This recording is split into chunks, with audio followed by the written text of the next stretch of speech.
বিশ্বের অন্যতম জনপ্রিয় পরিচিত স্থাপনা ফ্রান্সের রাজধানী প্যারিসের আইফেল টাওয়ার। প্রতিদিন যেখানে হাজারো পর্যটকের ভিড় থাকে, কঠোর নিরাপত্তা ব্যবস্থা থাকে সবসময়, ঠিক সেখানে নিরাপত্তার চোখ ফাঁকি দিয়ে হঠাৎই টাওয়ার জুড়ে দেখা গেল ফিলিস্তিনের বিশাল এক পতাকা। মুহূর্তেই ঘটনাটি ছড়িয়ে পড়ে সামাজিক যোগাযোগ মাধ্যমে এবং শুরু হয় ব্যাপক আলোচনা।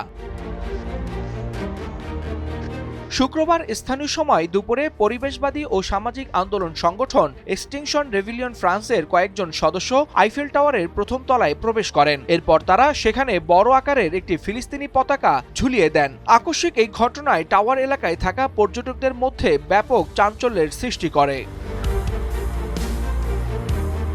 ঘটনার পরপরই নিরাপত্তা বাহিনী দ্রুত এলাকা নিয়ন্ত্রণে নেয়। সাময়িকভাবে পর্যটকদের চলাচল সীমিত করা হয় এবং অভিযান চালিয়ে সংশ্লিষ্ট কয়েকজনকে আটক করা হয়। ফরাসি পুলিশ জানিয়েছে প্রাথমিকভাবে অন্তত ৬ জনকে আটক করা হয়েছে। পুলিশের দাবি, অনুমতি ছাড়া সংরক্ষিত এলাকায় প্রবেশ এবং জননিরাপত্তা বিঘ্নিত করার অভিযোগে তদন্ত শুরু হয়েছে।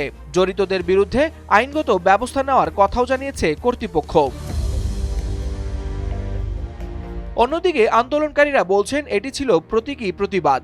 ফিলিস্তিনে চলমান সংঘাত এবং মানবিক সংকটের প্রতি আন্তর্জাতিক সম্প্রদায়ের দৃষ্টি আকর্ষণ করতেই তারা এই কর্মসূচি পালন করেছেন। তবে ঘটনাটি ঘিরে ফ্রান্স জুড়ে তৈরি হয়েছে মিশ্র প্রতিক্রিয়া। কেউ এটিকে মানবিক বার্তা হিসেবে দেখছেন, আবার কেউ বলছেন বিশ্বের অন্যতম গুরুত্বপূর্ণ পর্যটন স্থাপনার নিরাপত্তা ভেঙে এমন ঘটনা বড় উদ্বেগের বিষয়।